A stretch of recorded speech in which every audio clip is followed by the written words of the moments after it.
parce que l'estime et la considération qui entourent notre politique feraient place à une commisération, voire même à une dérision, qui nous coûterait certainement très cher, parce que les deux puissances étrangères qui rivalisent pour l'hégémonie ne manqueraient pas de faire de cette mêlée un théâtre de leurs querelles par personnes interposées. En fin de compte, et encore une fois, c'est au drame qu'irait l'aventure. Ce régime-là a un candidat. Je ne crois pas qu'aucun autre l'aurait été plus que lui, désigné par les clans des partis, n'ayant de réalité et de possibilité que par eux et que pour eux, son mandat, s'il l'obtenait, ne pourrait avoir d'autre objet que de les remettre en place, afin qu'ils puissent reprendre leur tragicomédie, au point même où il y a 7 ans, leur panique l'avait arrêté. Après quoi, que pourrait-il faire d'autre, à supposer qu'il s'en soucie, que d'être une enveloppe flottante de leurs crises et de leurs intrigues en attendant leur déconfiture?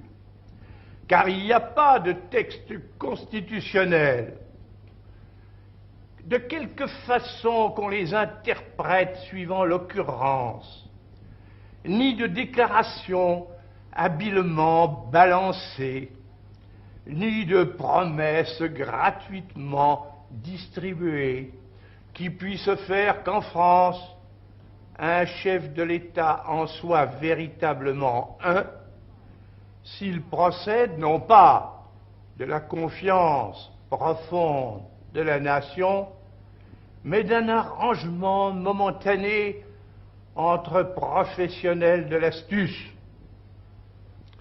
Il y a d'autre part la République nouvelle. Depuis 7 ans qu'elle fut fondée par la volonté du peuple, elle fait ses preuves dans la démocratie et sans manquer à la liberté. Elle donne à nos pouvoirs publics une stabilité, une continuité, une efficacité que nous n'avions jamais connue. Elle nous procure une paix complète, ce qui ne nous était jamais arrivé depuis plus d'un demi-siècle, sur la base de finances en ordre et d'une monnaie exemplaire, extraordinaire innovation. Elle assure à notre économie une croissante prospérité. Elle veut que tous y trouvent leur compte, en élevant le niveau de vie réel de chacun à mesure que monte le revenu national, et en s'obligeant elle-même, de par la loi de notre plan, à corriger les retards. Après de grands progrès accomplis quant aux problèmes de l'agriculture, de l'enseignement, de la recherche, du logement, des retraites, des sports, de l'équipement du territoire, etc., elle est prête à faire un nouveau bond en avant, afin de les résoudre à fond.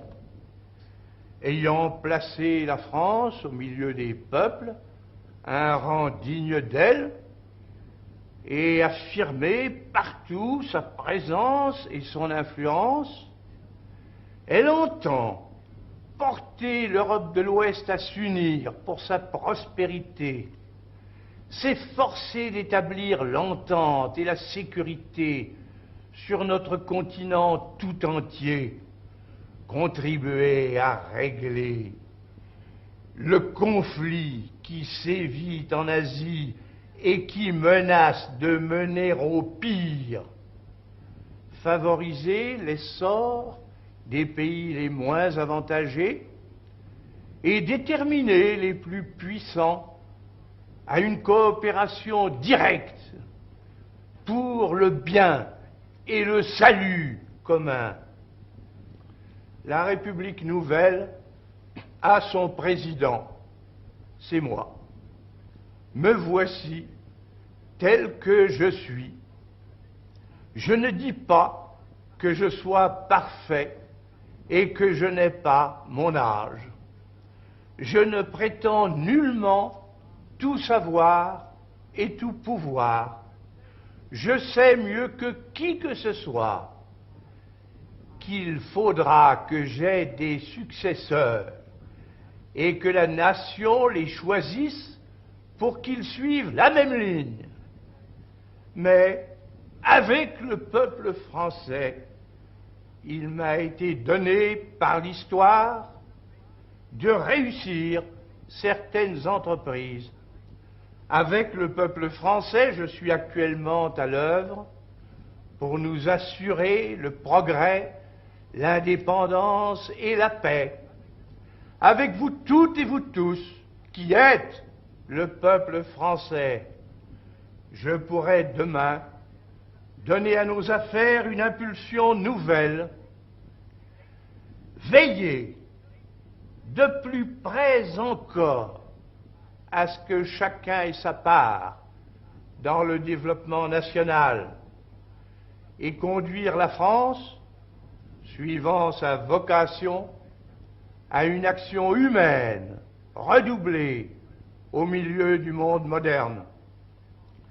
Françaises, Français, voilà pourquoi je suis prêt à assumer de nouveau la charge la plus élevée, c'est-à-dire le plus grand devoir. Vive la République, vive la France!